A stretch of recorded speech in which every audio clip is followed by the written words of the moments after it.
Hey there, welcome to the channel. Today's topic is how to avoid planner overwhelm. We already have busy, overloaded lives, and our planners and journals are supposed to help manage that. They are not supposed to be yet another thing that you feel guilty about not doing. So I recently changed from bullet journaling to dated journals because 7 years of setting up my own spreads day after day, week after week, became too much.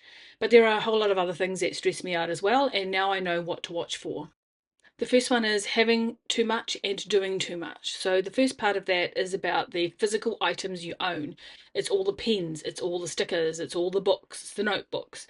I don't have a lot of room to store my planning supplies. I have a very small desk with one drawer. It's a very shallow drawer.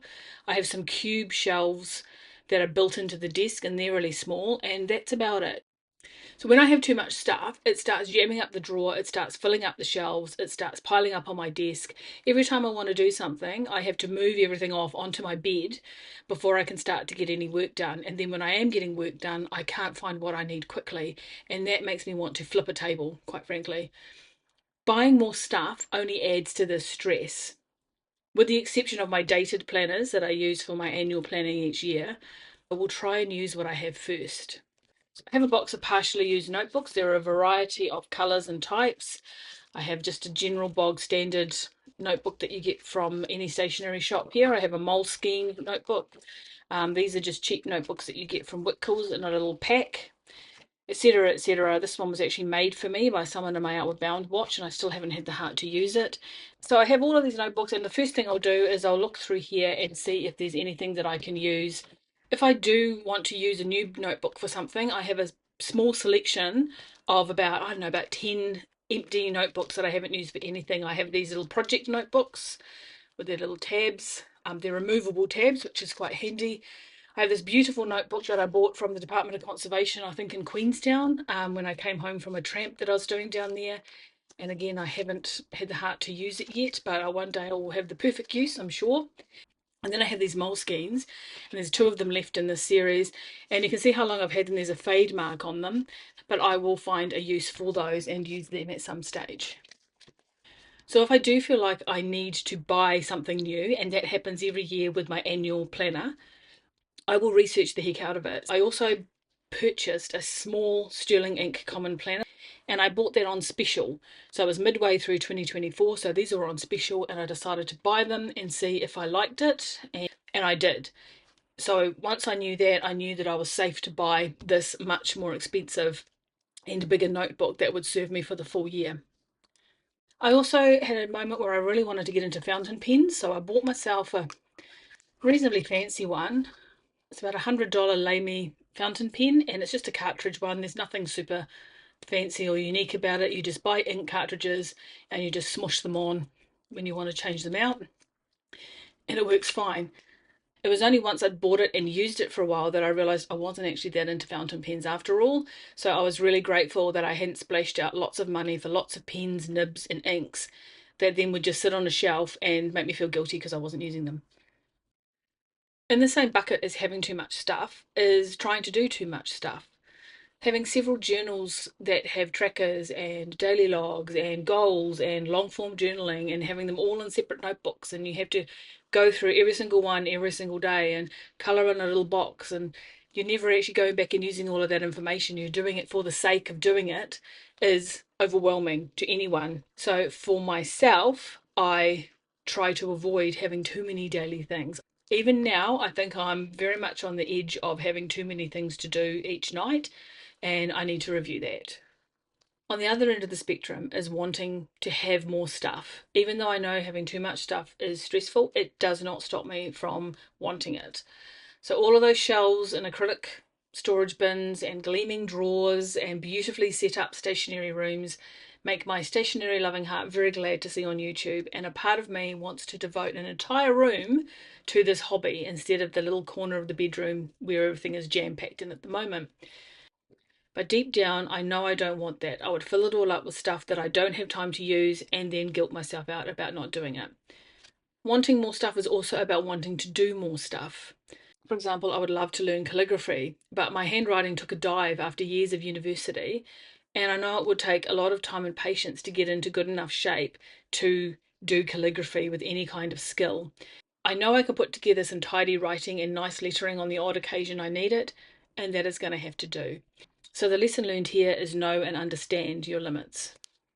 So my next thing to watch out for is refusing to change. I like to select and buy a journal for my time and task management each year, and I started in January and I use it until December, and that is how I do it. Now, perseverance is good. Keeping up with a notebook despite some minor issues is no problem. And for me, it costs a lot to get good notebooks down here.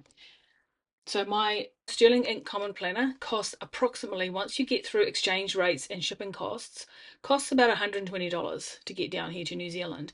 Now, if I buy it and decide I don't like it and then just put it to the side, I may as well just take that money out to the backyard, dig a hole and just chuck it in. So I'm not prepared to give up on something very quickly just because something's a little bit annoying. However, when the notebook's fundamental purpose is compromised, then it's a good reason to ditch what you're doing. A few years ago, I accidentally bought this notebook. It's an LT 1917. It had blank pages instead of dot grid. So I tried my very, very hardest to use it. And of course, keeping this in mind, that was 2020, but this is July 2020. We were well out of lockdown. So I should have been using this every 5 seconds. And yet all I've got in there is a couple of things I need to do that month and then my book club.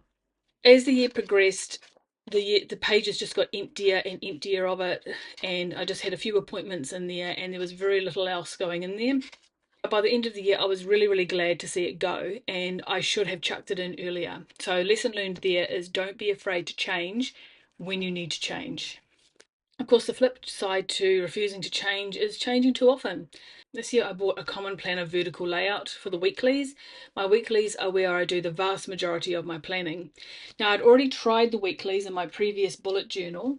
So here's an example week, and it was working really, really well for me. So I knew that a vertical layout would be perfect for me. So I bought this, just move my coffee, which has this vertical layout here. Now, what I found now is everything else in the planner is working really, really well. This is a beautiful book, but this isn't working. So I originally thought that the reason I wasn't using these verticals enough is because these were just a little bit too narrow and I wasn't able to fit enough information in there. But I should have known I was wrong, because these are actually even narrower and they were still working well for me. So I changed into a happy planner, which has a little bit more room in the columns. Not a heck of a lot, but enough more room that I thought that that would be great. But by May, I wasn't using the vertical weeklies in the happy planner either. Previously, I had a lot of things that needed to happen on a particular day and at a particular time. I had rehearsals, I had flights, I had meetings. But this year, it's been more about delivering things by a certain day, but not on that exact day. So it's more about time blocking and forward planning rather than appointments. A vertical weekly that focuses on what happens each day is just not going to be useful no matter what I try and do with it.